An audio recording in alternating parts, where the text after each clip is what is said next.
Hello, everybody. Welcome to my YouTube channel Net Military. Please subscribe my channel and click on the bell icon. Thank you very much.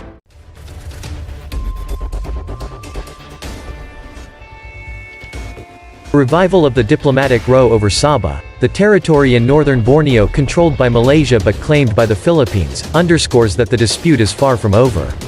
The Philippines has never abandoned its claim of the territory, but for decades, the country has kept the claim dormant to maintain friendly ties with Malaysia.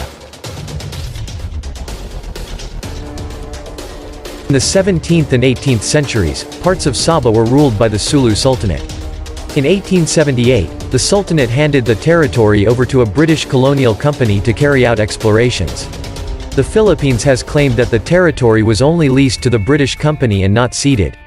In 1963, Sabah, along with neighboring Sarawak state, joined Malaysia, giving Kuala Lumpur control over a region rich in natural resources and gas reserves.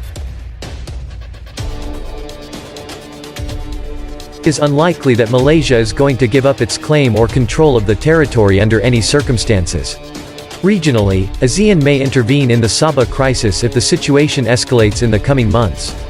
However, in the past, ASEAN has avoided intervening in the issue, so any such intervention is going to be modest and not likely to change much. Malaysia and the Philippines have taken the issue to the UN, as Kuala Lumpur is seeking to expand its maritime territory in the area. While the UN and other international bodies like the International Court of Justice, ICJ, have the tools and capacity to intervene, the two sides' actions show they may not be serious about seeking external mediation. ASEAN as a regional body could play an important role in containing the crisis. ASEAN's member states have always used the platform to prioritize regional security and regional political issues. For instance, the upcoming ministerial-level meeting of ASEAN will likely see all member states commit to initiatives around regional political and economic stability.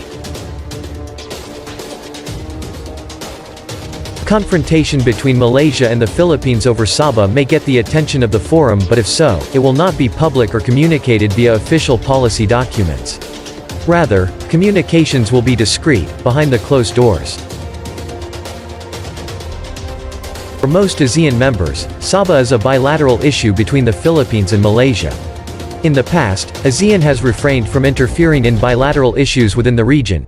The majority of countries in the bloc have running territorial disputes of one sort or another, and thus, no country in the region has pushed to turn ASEAN into a platform for the resolution of these disagreements. When it comes to Sabah, ASEAN would do well to defer the crisis to Malaysia and the Philippines.